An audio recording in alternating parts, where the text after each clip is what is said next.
Good morning, good afternoon, good evening, everyone, depending on where you are connecting us from.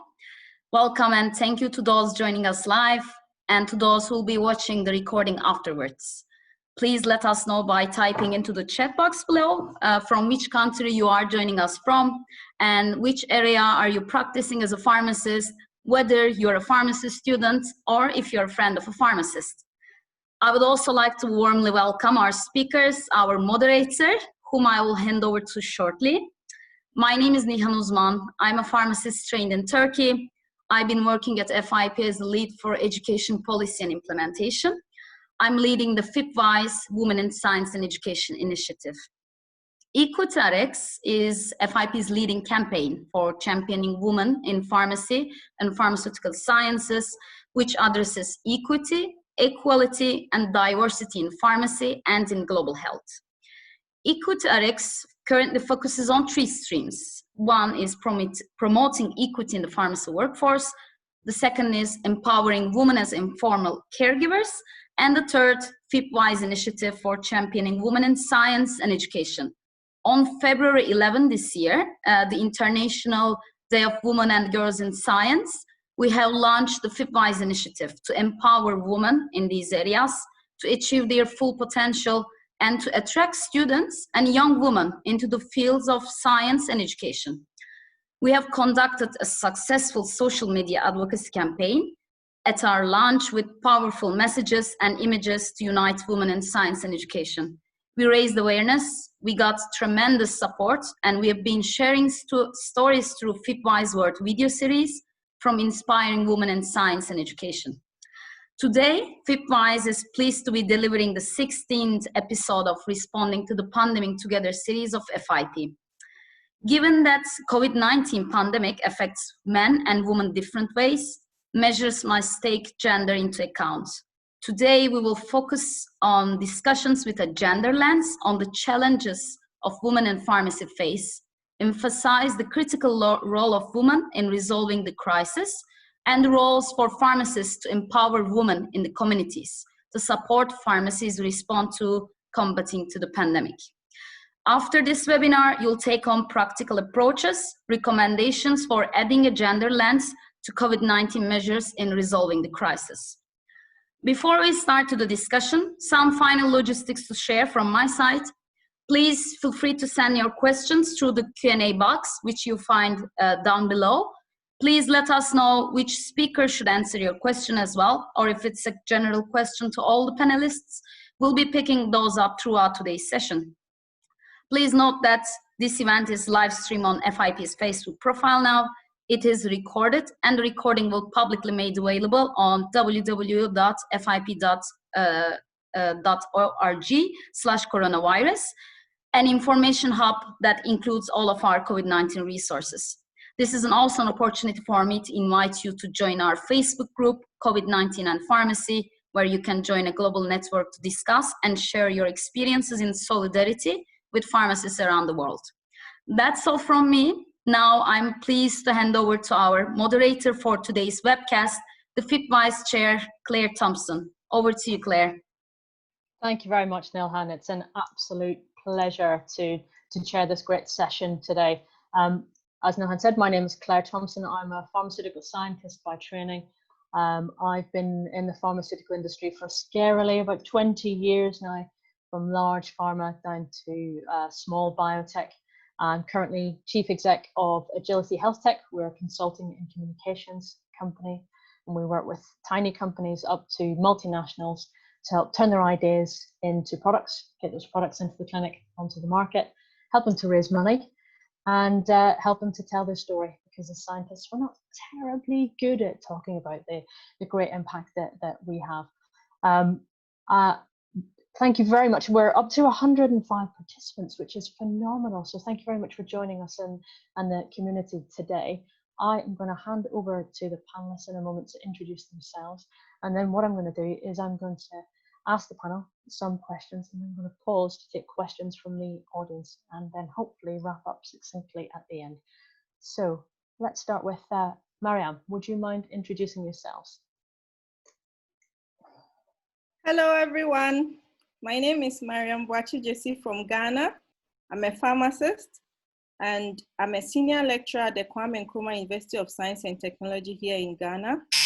As a pharmacist, I'm also a member of the Pharmaceutical Society of Ghana and a proud member of the Lady Pharmacists Association of Ghana as well. I work for FIP, UNITWIN, UNESCO. I'm the academic capacity lead and a new and exciting member of FIPWISE. And I'm happy that you've all joined us today. Marvelous. You're welcome. Ejahan, could you go next, please? Sure. Hello.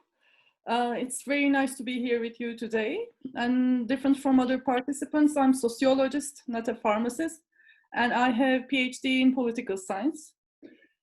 I have been working with the Turkish Pharmacists Association as the senior advisor to president for more than 20 years. And I hope to have contributed to the interdisciplinary handling of the issue today. Thank you. Fabulous. Rajani, could you go next, please?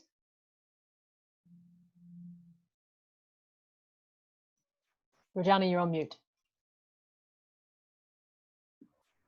Hello, I'm Rajani Shakya, Associate Professor and Head of Department of Pharmacy, Kathmandu University. My university is situated in Dhulikhel, which is one of the beautiful places in Nepal. I'm very excited to be here today. I'm also a proud FIP AIMS member and FIPWISE member.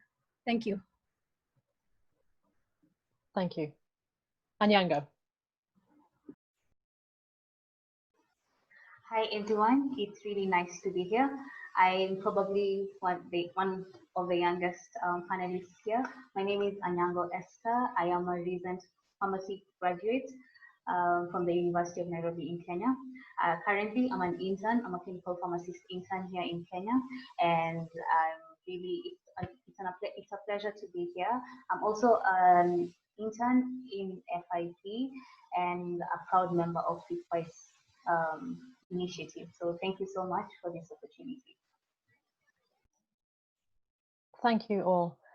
So the real focus of this session today is going to be on COVID-19, the impact that it's had on us in the not too recent past, and it's continuing to do so. But if I can cast your minds back, what seems like an age ago to before the pandemic hit us, I'd like to hear from the panel what the key issues were that were really focusing on individuals in pharmacy. What were you facing in your roles, whether it was in practice, in education, in science, and were any of those a particular issue to women? Can I start with, let's start with Anyango. Thank you so much for your question, Claire. So the question is, what were the major challenges that are being faced by pharmacy educators and scientists in Kenya? So I think from my observation and from my experience, because I think I've been more of a student than I have been a professional, I think one of the major challenges that pharmacy educators were facing is, especially in my country where I come from, is really pretty much the curriculum, just how to mash up the curriculum to fit the evolving pharmacy practice within the whole world. Because of course, pharmacy practice is evolving from just mere compounding and dispensing to a more clinical oriented practice. So I think that's one of the challenges that pharmacy educators were facing. And then of course, just to talk about, let's say, if I provided like a gender lens onto it, the pharmacy professors that I engaged with would talk about one of the issues that they were facing, especially like on a female perspective, is just difficulty rising up, just like so just acquiring all those skills and pursuing their careers and just getting to the top and just optimizing their full potential has been a really major challenge. And for those young pharmacists, who are trying to be successful and just trying to be the best that they can be, they face a lot of backlash, not only from colleagues, but also just from without. So I think there's been really a problem as to the career progression for pharmacists. And of course, this is a major challenge for women, and especially if you're a single woman and if you're younger in age, then you find that there's a lot of negativity, as you know, to just optimizing like your full potential and being successful. So I think those were the major challenges that are being faced by pharmacists in my country. Thank you. Thank you, Onyango. Rajani, could you reflect on some of the issues that you were seeing before the pandemic? Thank you for the question. A pharmacy education history, if you see in Nepal, it's not that too long.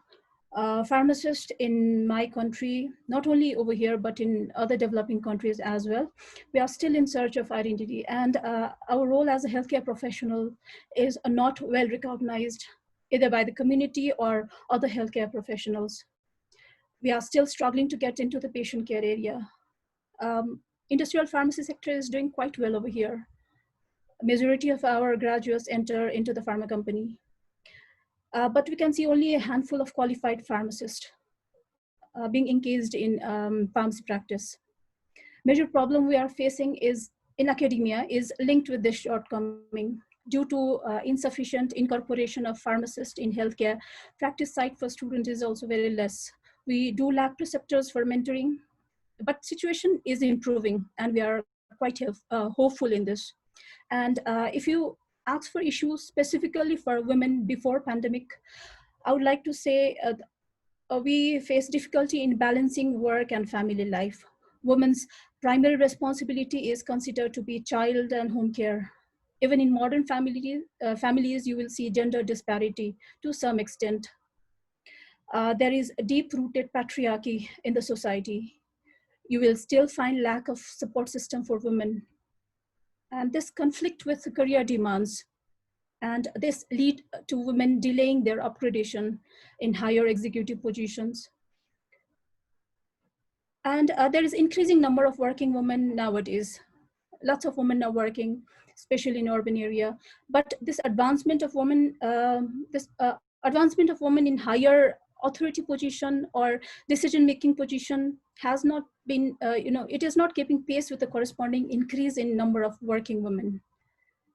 This is the major problem I've been, realizing in our region. Thank you.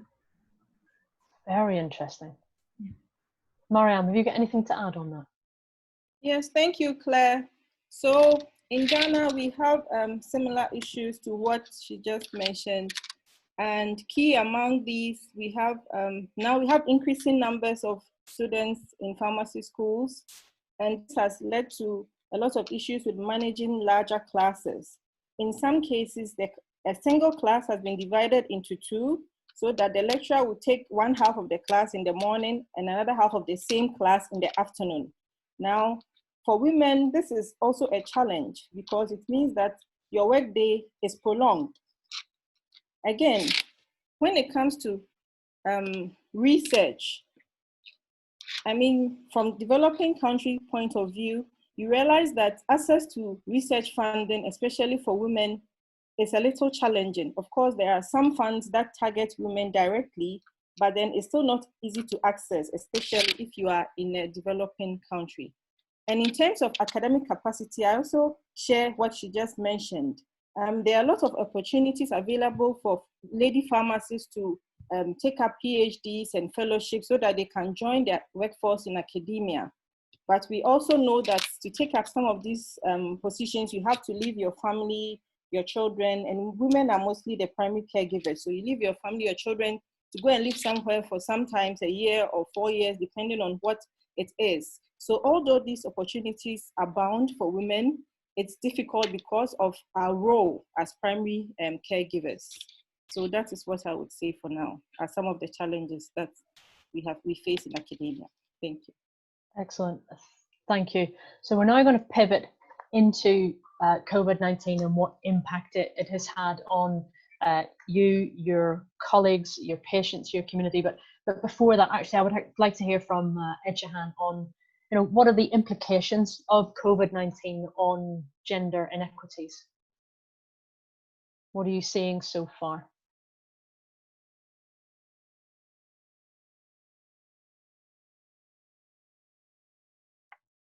Can you hear me now?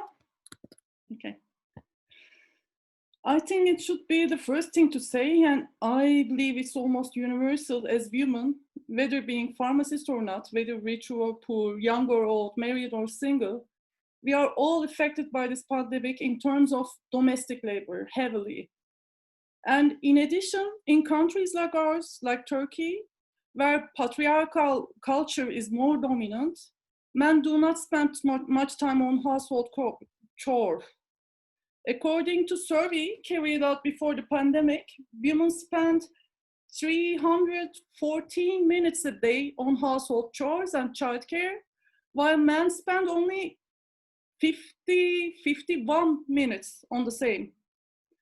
And 55%, which is an important portion of total annual working hours, belong to women in Turkey.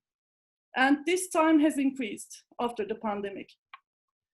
And female unemployment increased, and for two different but yet related reasons. The first one is social protection systems that replace women's domestic labor have disappeared. So women had to quit their jobs to provide care. And secondly, women were already working intensely in precarious jobs and service sector in Turkey. And it's half of the working women population working in these precarious jobs and service sectors. And those jobs have almost disappeared in these two areas.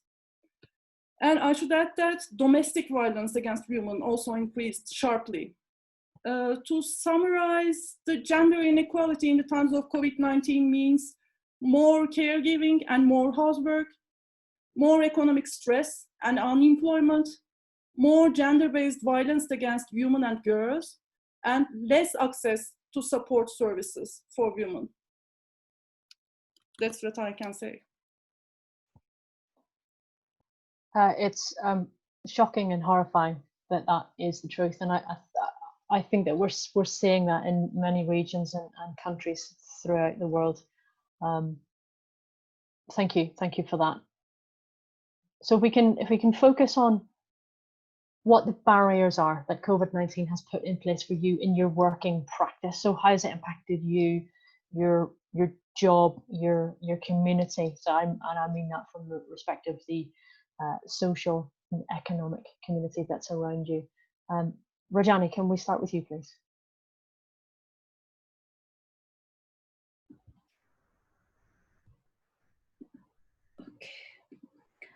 So the question is the barrier COVID-19 put in place, how we practice. This COVID-19 pandemic, it has caused havoc all over. It has flipped lives of hundreds and millions of people. Badly, it has affected economies. It has brought our busy daily lives to standstill. The situation is also getting alarming in Nepal. It's just not a simple health issue. It is unanticipated shock to our societies. Although we are yet to experience full impact and aftermath of the coronavirus, the worldwide threat has already created uncertainties among all of us. Before this pandemic, we were all very busy in our work, teaching projects and other academic activities, administrative duties. But this COVID-19 disturbed everything. For the past 80 days, more than that, I've been staying home around the clock with my family, my kids. I consider myself lucky to still have a job and a healthy family, but things are not as they used to be. I'm working from home since last couple of months. I've been taking online classes, doing necessary departmental tasks, but it's very difficult getting the same result as being physically present there at the workplace. My research has been completely halted by this shutdown, and I'm not alone. Many of my colleagues are also feeling the same strain. All have been struggling to work effectively from home. Working from home is a good concept. It gives flexibility to us, the timing of work, but in most of the situation, we find it even harder. I'm sure others also agree on this. This is especially for women, more if they have small kids, if they are homeschooling them. Due to this problem, schools are all closed. Homeschooling has been added to our to-do list at home. In our male-dominated society, taking care of kids home, as I mentioned before, is considered responsibility mainly of women. Over here, many of us still live in a larger joint families. So we do have responsibility to take care of elderly family members, in-laws, other family members, of course. All these have imposed additional burden on women, even when both women and their partners are confined and are working from home. Working women during this lockdown are doing the double duty, domestic work as well as office work. I've seen many women who have reduced their duty hours. Even some have left their job simply because they have to do the household chores and look after their children. In our workplace, most of us are competing with men who have to do far less at home. There are some exceptional cases also, but in majority of the household, I've seen it's the women who find difficulty in managing time for their professional growth due to domestic work. In this pandemic, I have read some articles that says that the number of publications from male authors is growing faster than the number of female authors. So I guess it's not the problem only of this reason. Globally, women are not advancing in research as much as men due to this COVID-19. Besides this, in our community, I'm also hearing now and again the news of increasing domestic violence, exploitation, abuse, harassment against women. Lockdown situation this has exacerbated a risk of all these. So I would like to say that everyone is affected by the pandemic, but overall it has largely hit female in my region. Yep. Thank you. Marianne, would you like to reflect on this? Yes, thank you very much, Claire. And once again, I totally agree with everything that she said. And even for us in academia, I would say that we are lucky that we are working from home. Because imagine our sisters in hospital pharmacy practice and then community pharmacy practice, they now have the headache of looking for caregivers for their children because now all schools are closed because of the COVID-19. And so sometimes I have a little girl, she's 2.5. Sometimes when I'm working from home and it's challenging, I say to myself, what if I had to go and work in a hospital pharmacy or in a community pharmacy? It means I have to arrange special care for her. And with the COVID too, you can't just go and employ someone new. You don't know if they are positive or negative. So it's quite challenging. Now, in academia, now all our lessons have moved from face-to-face interactions in class to online classes. We have had some training and some workshops on how to use the virtual classrooms. But there are some of our students from rural areas and remote areas who may not have access to steady internet or good internet. So how do you engage these students? You have to be creative, you have to go the extra mile. Sometimes you have to use social media, Facebook, WhatsApp, and what have you, just to engage these students who are unable to log on to the virtual classrooms. And remember, whilst doing this, you are a full-time mom. So it can be very challenging. I'm sure you've all seen videos of our little helpers helping us to teach classes when it's, and those are some of the challenges that this COVID-19 has brought. And again, women traditionally, in most parts of the world, we are the primary caregivers, as I mentioned earlier. And so we have to put all these together with our roles at home. You cannot neglect your family, you cannot neglect your children. You have to meet your deadlines, attend Zoom meetings, and do a whole lot whilst looking after your children and then your home. Now, in terms of research, yes, all our research has come to a halt because now the universities are closed, the laboratories are closed. Even putting together papers for publication is a challenge now because sometimes you need to focus, you need maybe a quiet environment for a couple of hours just to put your thoughts together. And that is also becoming a challenge. There are creative ways that we are trying to work around it because women, of course, are resilient. But I really feel for our sisters in other areas such as hospital pharmacy and community pharmacy who have to leave home, leave their families at home, and then go out to work. And I'm sure they also have the worry of, are they going to, put their families at risk? So this COVID has really affected women pharmacists in Ghana. Thank you. And Yago, can you talk to this from more from a student perspective? Okay, thank you so much. So my practice really, as I already mentioned, that I'm an intern in a hospital. So yes, I do work, but also it's like I'm a student because I work under a preceptor who's supposed to teach me the ropes of practice. So as a student, from a student's perspective, I think that the barriers that COVID-19 has placed upon us is that it's really limited our education. So prior to the COVID pandemic, we used to go on ward rounds, and we'd go round. Our ward rounds normally happen as a multidisciplinary team. So within the ward rounds, there's a hospital pharmacist, and also just called a clinical pharmacist. There's the medical doctor, there's the nutritionist, and we all just brainstorm on the medication therapy and management of particular patients. But now when COVID-19 came about, that all had to be cut down, and of course this impacted our education. And so internship is something that happens once in a lifetime. And so this COVID-19 pandemic looks like it's going to take a really long time, and also just eating up into my internship, and I'm not learning as much as I would have prior to the pandemic. And also this brings a strain on me, but also a good thing also because now it's learning on a personal initiative. And so whereas my preceptor was very available for me, at my beck and call, answering all my questions, I'd probably now need to call her or him, or maybe message or do some virtual learning of some sort. So I think the practical aspect of learning has really been affected.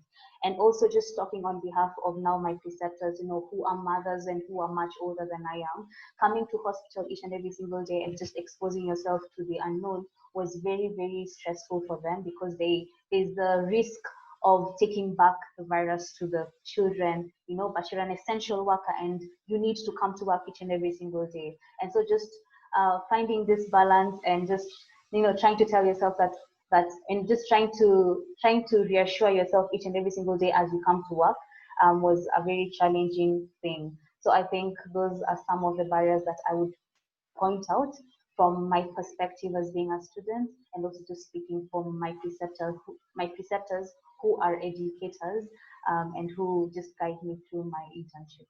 So thank you.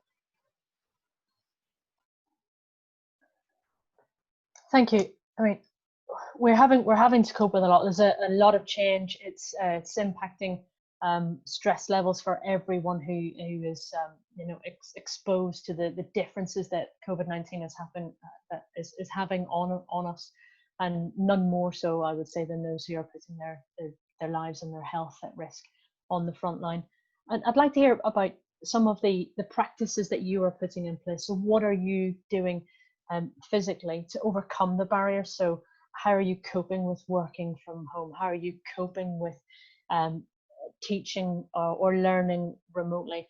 How is it that you're or are you balancing your well-being and your workload? Eshahan, can you come in on this? Well, actually, I don't give lectures, but I do agree with most of the things that's said by other panelists. But I would like to emphasize again that the gender inequalities have already been preventing women from promotions in academic life. And now we observe that it's increasing. And we can say that there's a glass ceiling above our heads. And whenever we try to climb, we hit it. And this remote working from distance is not making it easier. It's making it harder, because we have much more to do in the household. Work, the care of the children and elder people, and the classes, and the students, and the papers. It's too much to do. And that's why it's an obstacle against the promotion of women in academia, I think. And do you feel that, so you mentioned the glass ceiling, I think that's a great point. Do you feel that COVID-19 is actually bringing that glass ceiling further down? Is it making it even harder for women? Yes, I think so. Actually, I'm seeing nods from the other panelists as well. Is there broad agreement on that?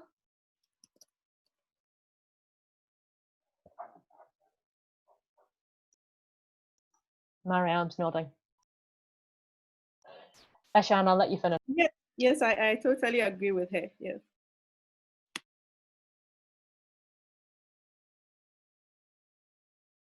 So yes, just to add to what she said, for those of us who give lectures online, it means that you have to be on your laptop for a greater or many hours during the day. And you know how children are fascinated by new toys. My laptop is red in color, so you can imagine. It's a bit of a battle. There's a lot of negotiations and say, okay, this is mommy's toy and that is your toy.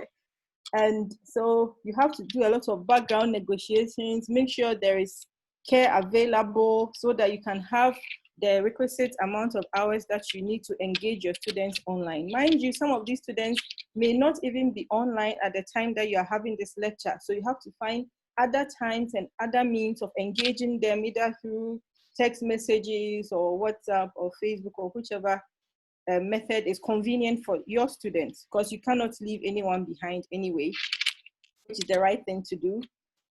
Secondly, most of the time you have to rearrange your schedule. So, oh, I used to work from 8 to 5, but you can't do that anymore. Now your peak working hours are baby nap times and bed times. One of my PhD students commented that she realized I send emails between 11 p.m. and 1 a.m. and then late afternoons. And I said, yes, those are my new academic working hours. So it's quite challenging, but I mean, women are resilient and we are creative and we can actually do one or two things to make things work. And you also need to have a good team. So what has been helping me within this period with my publications, I've submitted a paper, I'm working on a few others for submission, is you need a good team to help you. And this team can comprise of either your graduate students and some colleagues who are willing to, you know, work hand in hand with you. Otherwise, if you decide to take the whole thing onto yourself, honestly, it's going to be a great challenge. And so I advise my colleagues and my friends that you cannot do this alone, especially in this period where you are at home, being a mom, and then at the same time, being a teacher or a pharmacy educator. So that is one of the things that, and there are some days, honestly, I don't do anything academic at all. There are some days I don't touch my laptop. I just color and sing and nursery rhymes all day. But then there are other days that I get to submit a paper for review or engage my students. And those days I feel like a superhero, actually. Thank you. Oh, I think you're probably a superhero when you're coloring in and singing as well. We all need that for, you know, to boost our spirits again.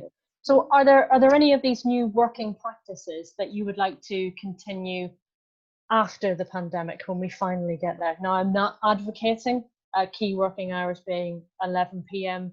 to 1 a.m., but you know, is there anything that you started to do to cope with COVID-19 that you're hoping to continue because it's helped you with how you are working? Anyango, do you want to come in on this one? Okay, so again, my perspective will be from a student professional perspective.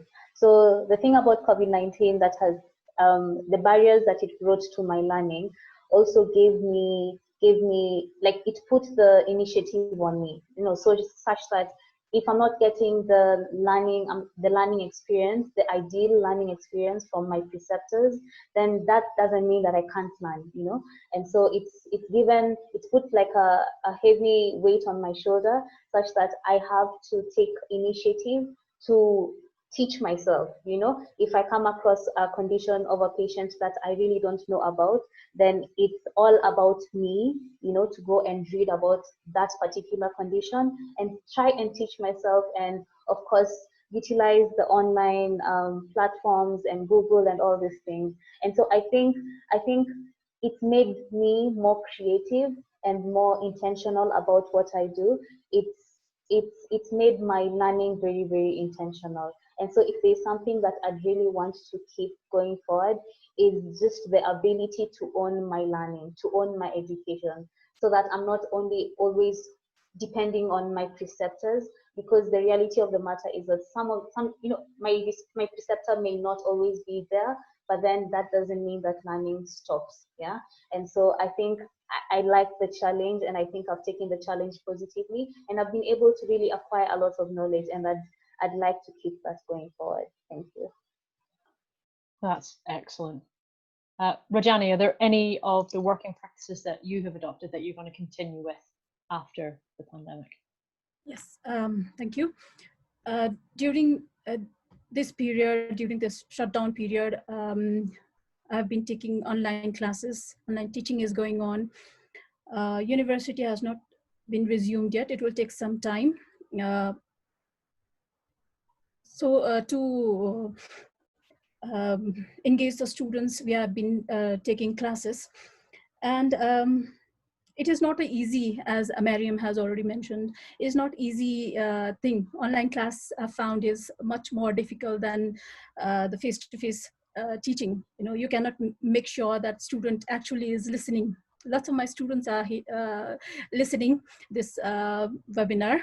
They will be knowing.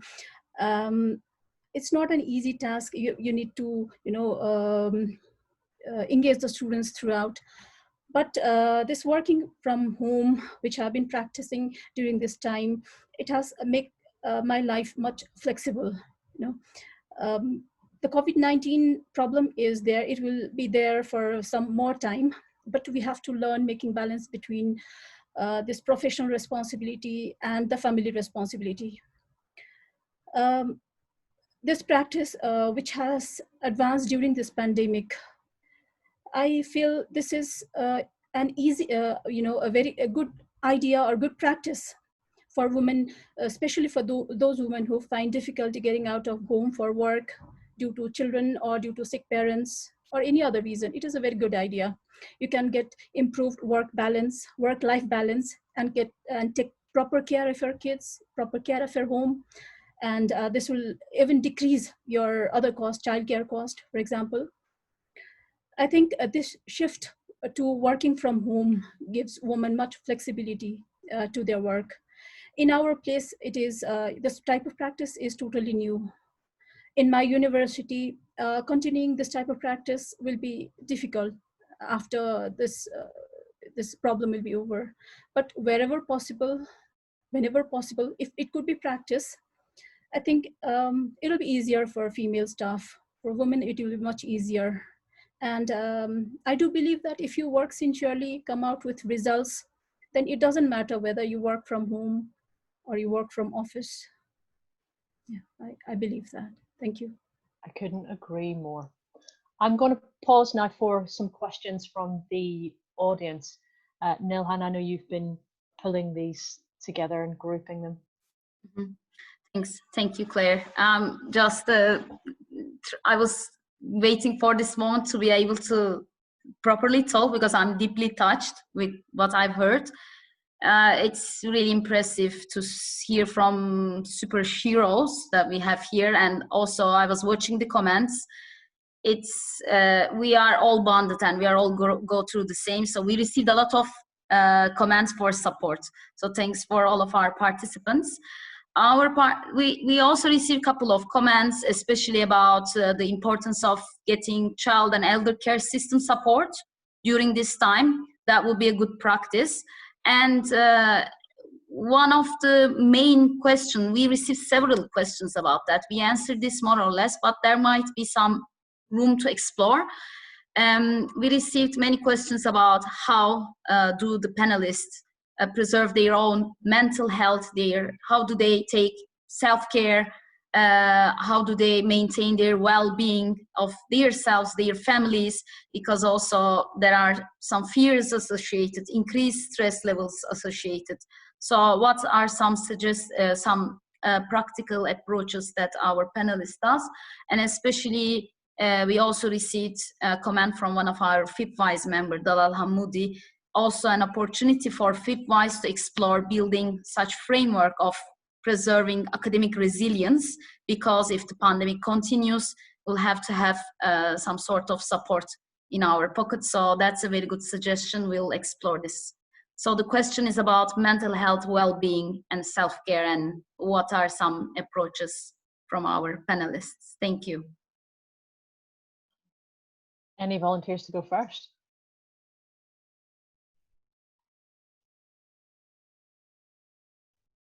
No, I'm going to have to pick someone. Eshahan, go ahead.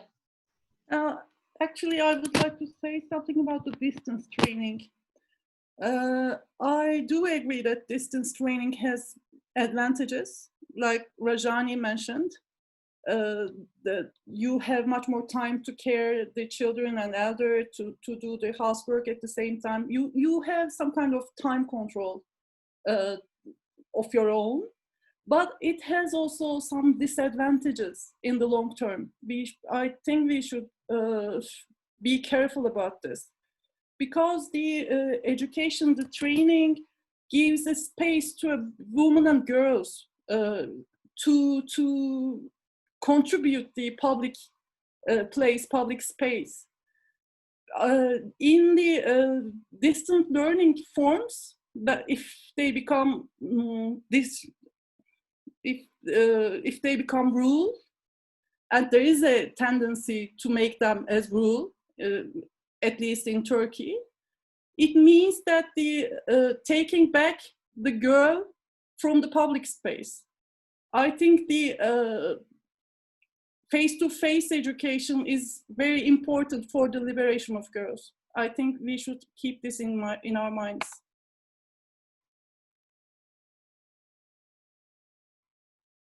That's it.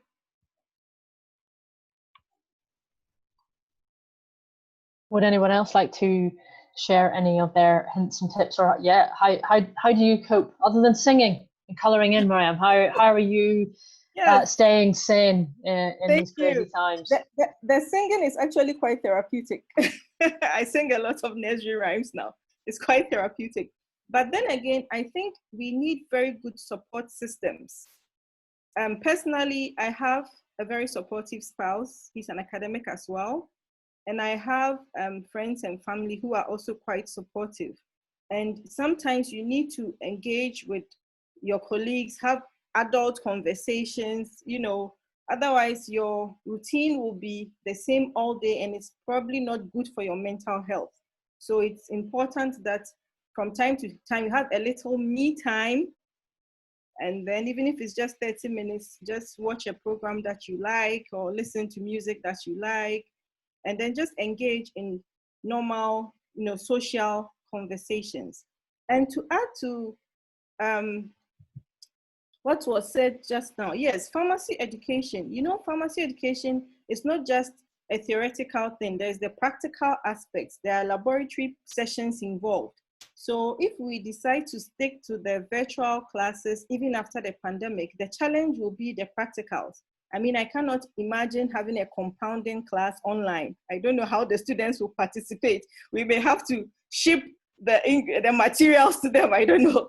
So that is one of the challenges. I mean, I hope to continue the online engagement with my students. I realize that even with my graduate students, using Dropbox, having subfolders for everybody to submit their write-ups and engaging there has been very simple and easy to manage. But there are some aspects of the pharmacy education that we really need to have the face-to-face interaction post-COVID. So we need me time, and then we also need to continue a bit of normal life, not ensuring social distancing and all the necessary protocols, but once in a while you need a little bit of that just to keep you sane. That's my contribution to that. Thank you. Yeah, excellent point. Nilhan, any other questions from the audience? Yes, we received one question about, because it has been mentioned, the digitalization and education going online. is there any thoughts from our panelists from the perspective of gender equity? How does it affect and does it help to achieve the support of women in different ways? Ejahan has mentioned about opportunities on online learning. Is there any thoughts, are there any thoughts about digitalization and its impact on gender equity from the positive perspective?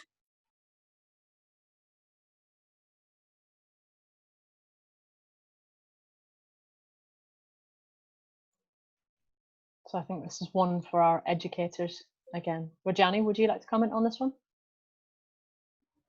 Yes. Well, as per my experience in the online classes we are taking, I haven't heard of or never experienced this type of problem. You know, both female students as well as boys, they are, you know, attending the classes. They haven't commented anything like because of some family work or due to some other reason they are not being able to take class.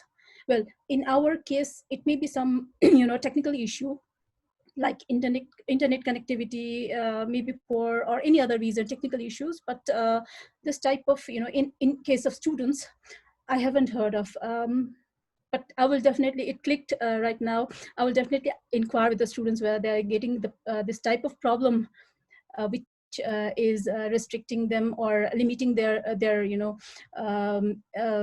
involvement in the online lectures.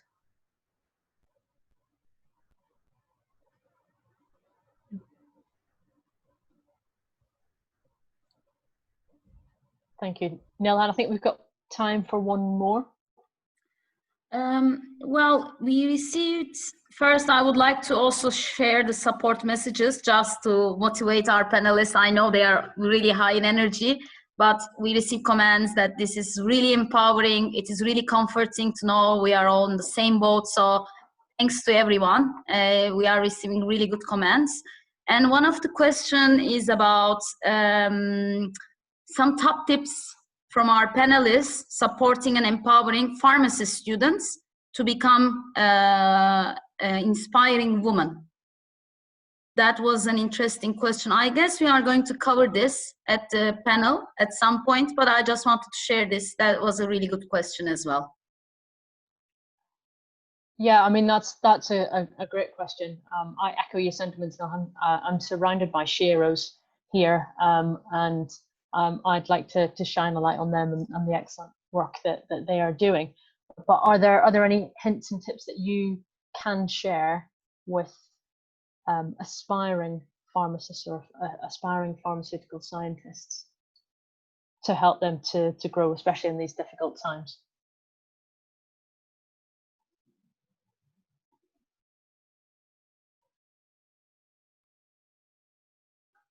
Mariam, is there anything you can share? Thank you, Claire. Yes, so the first thing that I would like to say to our aspiring pharmacists and young professional ladies is that the truth is that you may have to work harder than your male colleagues, probably, to achieve your aims. But don't give up, because the panelists here and other mentors that you have done it. So it is achievable. You can actually do it. So do not be discouraged when you realize that the gender scale is not tipped in your favor. It can be done, okay? And just remember that anything worth doing is worth doing well. We are here to support you. We are here available as mentors if you need mentorship. Try and find very good female mentors for yourselves, and the sky is the limit. You can do anything you want to do, and you can be whoever you want to be. Thank you. Amazing. Ejahan, is there anything that you can add from that external perspective? I think I totally agree with Mariam, and I think believing in science and objectivity is, you know, is like a is the thing that we should do. We should believe in science, and we should believe in ourselves. We should believe in solidarity, and we should believe in science.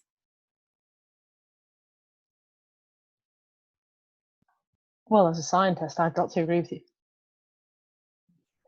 Okay, Nelhan, is it okay if we move on to the last remaining questions?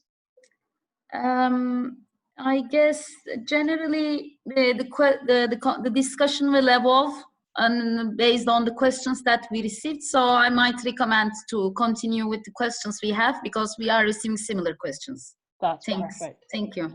Thank you. So we've had discussions about the issues that women feel in communities. So as caregivers, the vulnerability, the increased propensity for domestic violence at the moment.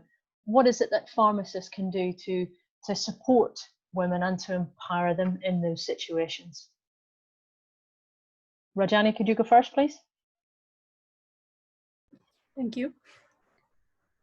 So how can pharmacists empower and support women in community? Well, we all know that women are the non-professional caregivers. We assume responsibility for health in the household. Women are usually the one who care for family health and well-being. Women manage medication use at home. Women search for information about their family's medication, search how to use them correctly. They also seek knowledge and support for proper use of medication during special circumstances like pregnancy or breastfeeding. Overall, involvement of women in healthcare is increasing in the community. And the pharmacists are usually the first health professional these informal caregivers consult. We are the trusted public-facing health provider, and pharmacists are in key position to provide female caregivers appropriate education on use of medications. We should support women in this emerging role and help them more effectively apply health-related knowledge and use medicine safely, responsibly. The correct use of medicine in society, we all know, can reduce mortality, improve quality of life, and it will decrease overall healthcare cost. Otherwise, there can be wastage of the resource. Health hazard is another problem. By providing proper and also simplified information, support, and resources to women, pharmacists may positively affect these caregivers. Someone has very truly said, I have read, pharmacists have the potential to contribute as an agent of women empowerment through supporting and promoting their education and providing them with information they need to ensure using medicines responsibly. Such action of pharmacists not only improve household health, it will empower women in health decision-making. This will influence health of her family members as well as their behavior, their attitude towards healthcare, and it will overall improve use of medicine. So pharmacists should intervene with empathy, with compassion, should provide information, resources, and support to these non-professional caregivers. So the pharmacists, I believe, are in ideal position to support women health literacy. This will enable them to influence or empower them in their role as informal caregiver. Yeah. Thank you. Anyango, is there anything you can add on how you feel that pharmacists could support and empower women in those caregiving and vulnerable positions? Okay, so for me, I speak as a citizen of a low, middle income country, and as is the same situation across the world, majority of our caregivers indeed are women. And many of those women are in poverty because a lot of our population is poor, rather poor. And I think one of the ways that pharmacists can empower these caregivers and women in the community is by providing mitigation strategies that sort of that not only combine health but also will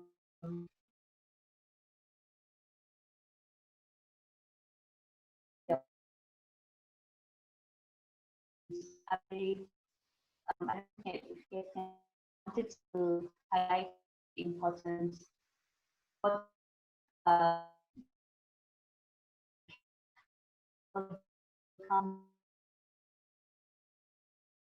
what this program actually supports women in the community and how it finds the caregivers within the community for particular information. And once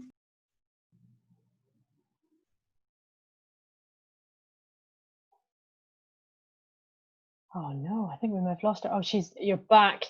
I think we lost you completely. I know you broke up quite a bit there. Could you just summarize what you said in the last 30 seconds? Yeah, sure. I was talking just about what pharmacists in Kenya are doing. They are using this program called Bridging Income Generation with Group Integrated Care. So why this project is very, very important is because it not only empowers the women and the caregivers in the community about their health, but it also links them to microfinance groups that helps them to learn how to save, helps them to learn how to just provide some financial literacy. And this program is very amazing because it moves away from the donor funding. It just moves away from the donor models where a donor will come and provide medicine to the caregiver or provide food to the caregiver, but it also empowers the community for them to be able to realize that they can actually save money, they can get money, they can get clinics, go for clinics, and they can pay for certain lab opportunities. And so this is actually something that I probably will be able to mention going forward. But I think pharmacists can help caregivers by not only empowering them about their health, but also giving them the financial aspect, because health and wealth are directly related. They're just sisters, they go together. So I think those are some of the models that pharmacists can employ to support caregivers out there. Thank you. That's fantastic. And am I correct in saying that you're going to be able to share more information on that in the future? There's going to be something written about that? Yes, we provide a written explanation. Great. Mariam, did you have your hand up there? Was something else you wanted to add? Go ahead. Thank you, Claire. I just wanted to add the example from Ghana. So in Ghana, apart from the Pharmaceutical Society of Ghana, we have what we call LAPAC, the Lady Pharmacists Association of Ghana. Now the approach is an inside-out one. So it's a very strong group of lady pharmacists from different practice areas. And we have the regional branches as well. And in terms of welfare and providing support to each other, we do this. And this also helps us to be able to provide this support to others in the community. We engage young ladies who are students, and we have events like World Menstrual Hygiene Day where we engage them and we make donations to them, and we provide a lot of support to these young up and coming professionals. And so I think, and we do all these under the umbrella of the Lady Pharmacists Association of Ghana, which is also a subsidiary of the Pharmaceutical Society of Ghana. So I think that's one way to get ourselves together, to empower ourselves so we can empower other women. I think it's a nice way to go. And that's the example that we have from Ghana. Thank you. Fantastic. And we are running out of time, but I have one final question for you. So this session is called COVID-19 Women Front and Center. Could I ask you to tell me one woman that you would like to shine a light on for the exceptional work that they're doing in these challenging times? Eshahan, could I start with you, please? Sure, the hardest question. I think, as the title of the webcast states, all women are at the forefront and in the center in the fight against COVID-19. And we have seen that the burden of society is on the shoulders of healthcare workers, cleaning workers, and of women in general.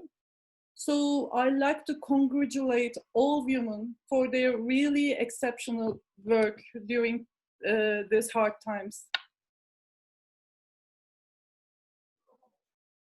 Thank you. Anyango, could you go next? So for me, I'd like to really appreciate one woman. Her name is Dr. Anastasia Nyarita. So she's a pharmacist by profession, and currently she's the CEO of an organization in Kenya called Kenya Healthcare Federation. So Anastasia is like in the middle of lobbying. She's like the voice of the private sector in Kenya. And so she does a lot of lobbying, not only with the government, but with other areas of, like, with the government, with other partners. And hers is just to lobby not only for insurances to pay for the medical bills of the COVID patients. She's lobbying for personal protective equipment. And I think she's like at the forefront of changing the narrative in Kenya concerning outbreaks and how just health is viewed in general. So I think she's doing an amazing work and she really needs to be commended. Thank you. Excellent. Rajani, could you go next, please? This is a tough question, actually. There are lots of female healthcare professionals, doctors, nurses, pharmacists, and others who did outstanding work during this difficult time as a frontline responders. All of them have left their family back at home, stayed whole night and day at the hospital for caring sick patients. Their sacrifices are extremely appreciable and remarkable. It's very difficult to name pick anyone from the list, but I would like to take name of Dr. Runa Jha. She's Chief Pathologist and Director of Kathmandu-based National Public Health Laboratory. She has also been included in the UN Women list as 5 women on the front lines of COVID response from all over the world. She and her team, comprising many other female staff, they did wonderful job during this tough time of a pandemic. That laboratory, National Public Health Laboratory, that was only one laboratory in the country was authorized to perform COVID-19 testing in the initial days of this pandemic. Later on, other labs have been expanded, lab facilities have been expanded all over Nepal. But at that time, Dr. Runa Jha and her team did an incredible job in testing this thing. Thank you. Thank you. And Marianne, we'll finish with you. Thank you very much. So the woman that I would like to shine a light on has a very long name. And she's called Mariam Etihan Claire Nilhan Rajani Esther. That's her name. And I just want to say congratulations to us all, Shiros.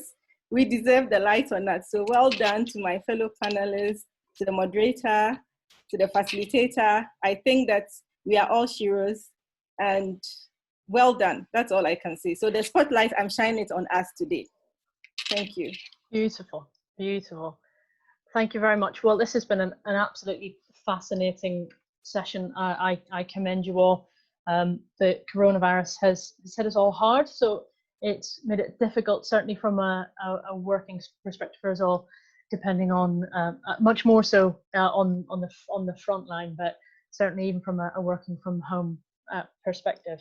But what it's done for me is, as you can see, it shows that we're not just professional for people as well. So this is Maya. Can you say hi? You're busy writing. And I think that's fabulous, because we see what goes on behind the professional lens, and we understand each other a little bit further. But from an empowerment and a support perspective, we can all be. I echo the sentiments from the group that you will have to work hard to achieve your goals, but if you do so, it will be worth it. And sometimes you need to just be a little bit brave. From putting a community around yourself, I would encourage you to build your tribe from a personal and a professional perspective, because it is getting harder for women, certainly in research. That glass ceiling does seem to be coming down. Publishing less, and it's getting harder and harder to get up that ladder. I think the take-home message from me here is that we all do need to support each other and support certainly women as caregivers and in vulnerable situations. Health absolutely does equate to wealth. Thank you all for your contribution today. This has been fantastic. And take care of yourselves in these uncertain times. Nilhan, I'll pass back to you. Thanks, Claire. Well, this is the hardest time because I'm just in Ave, really deeply touched again. Also, hi, Maya. Great to see you joining us today. Well, I'll just wrap up with those powerful messages. Thanks to our participants, our panelists, our wonderful moderator. We also have our colleague Mila behind the scenes. She's also helping us with organizing everything technically. So thanks to everyone. Thanks for your powerful messages, for your support. FIPWISE will take into consideration all of your comments. I think we generated great solidarity today and also some great ideas that we will be tackling. So keep following us. Stay tuned for our upcoming events, actions. And also please contact us at education@fip.org. If you would like to join the FIPWISE movement, please join us, work with us towards our goal. Let's support each other. And please stay tuned, follow FIP social media for FIPWISE upcoming activities. You will receive a survey after the end of this event. Please give us your feedback. So we'll continue improving our digital events. And also we'll continue our Responding to the Pandemic Together webinar series tomorrow with the rise of substandard and falsified medical products during COVID-19. That's at 3 p.m. Amsterdam time. You can register from fip.org. Thank you very much. I'm really inspired by today, by our panelists, from our participant speakers, our moderator, Maya. It's been a great webcast. Thanks to all of you. And stay safe and stay healthy and stay with FIPWISE. Thank you. Bye-bye. Thanks, Nilhan. Bye-bye. Bye. Bye-bye. Bye, everyone. Bye, everyone.